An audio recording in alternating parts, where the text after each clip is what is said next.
ઉદ્દેશ્ય એક જ છે કે માણસને કંઈ નડતું. આજ હું માનું છું કદાચ હશે ભૂતપલિત મેલી વિદ્યા મોટચાટ બધું હશે, પણ ક્યારે નડે? જ્યારે આપણી કુલદેવી, આપણો આરાધ્ય દેવ આપણેથી 5 ડગલા દૂર જ્યો હોય તો નડે. બાકી નડે ખરું? હા કે ના તો બોલો. તમારો ટાઈમ ના હોય, મારે નથી હો ભાઈ, ઘણું કામ છે. અને જો વહેલા પતન પાછો રાતે નોકરી જવું, સવારમાં જવાની લપ નહીં. હા, મારે જ્યારે જવું દરવાજા ખુલ્લા જ છે. સમજાય કે અમે અહીં એક જ, કોઈની ટિપ્પણી નથી કરતા, કોઈનો વિરોધ નથી કરતા. કોણ શું કરે છે, કોણ કોનાથી મારે કંઈ લેવા દેવા નથી, કોઈ નથી. અમારો તો મુખ્ય ઉદ્દેશ્ય એ છે કે અહીં જે કંઈ આવે એ વ્યસનના માર્ગેથી બહાર નીકળે અને દાદાની ઉપર આસ્થા રાખે અને એના કર્મમાં જે લખ્યું હોય દાદા એની મદદ કરે અને એ એના પરિવાર સાથે શાંતિથી જીવે. બીજું કંઈ જોતું નથી. આજ લગીનમાં એક દાખલો એવો બતાવો કે કોઈ એવું સાબિત કરે કે અમે ભોળા જ્યાં હતા ને અમારી પાસે 500 રૂપિયા માગ્યા. ઘણી જગ્યા છે, તમે જોજો. વાહનમાં પાર્કિંગ કરો તો પાર્કિંગના પૈસા હોય. તમને કે VIP દર્શન કરવા હોય આટલા થશે. થોડીક વાર રહો, તમને બાપુને મળવું હોય તો હું મેળવી દઉં, આટલા પૈસા થશે. આ કોઈનું ચાલતું નથી ભાઈ.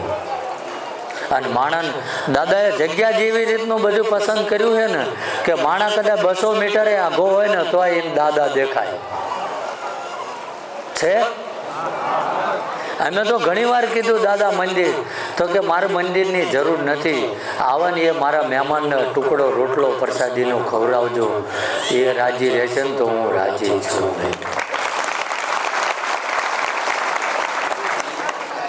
હા, બાકી નગર અમે થોડા ગાંડા છીએ.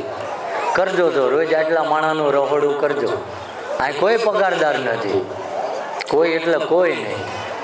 હું તો અમુક જોઉં છું અહીં પાર્કિંગમાં પેલા કહેતા કે આમ ગાડી તો બાયું ચડાવો, મને ઓળખો તો હું કોણ છું? તો તું એટલો પાવર વાળો છું તો અહીં હું કામ આવ્યો ભાઈ? એટલે મંદિરે આ વર્તન ના હોય. જો તમારા મા બાપે તમને સંસ્કાર આપ્યા છે તો ક્યારેય મંદિરે કદાચ તમને કોકનો અજાણતા ધક્કો લાગી ગયો હોય ને તો એ માણસ ગમે એવો બળુકો હોય તો એની હારે કોઈ દાડો લપ ના કરે. કેમ કે એ સાનિધ્યમાં છે. આ તો દબાવે. હું ફલાણી જગ્યાએ આવું, વાત કરાવું, મારે હું કોઈના બાપાની તારે ઓળખાય, મારે કોઈને જ લેવા દેવા ન ભાઈ.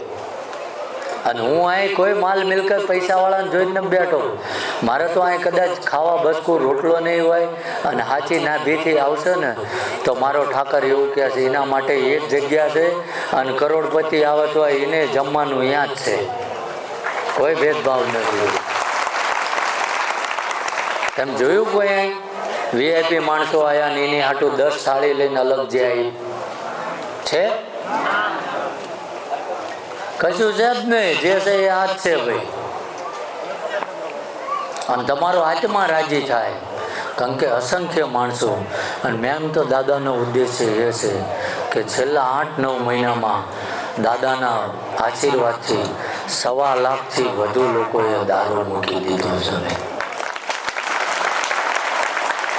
એટલે અમે આ ધરતી ઉપર બીજું કંઈ ના કરીએ કે કંઈ નહીં. આટલું તો સારું કર્યું ને. 25 જણાને તો દારૂ મુકાવજો ગામમાં. ચમનો મુકાય મૂકી કહે આપણા ઘરમાં એક બાટલી હોય તો એ નથી સંભાળી એકાદું.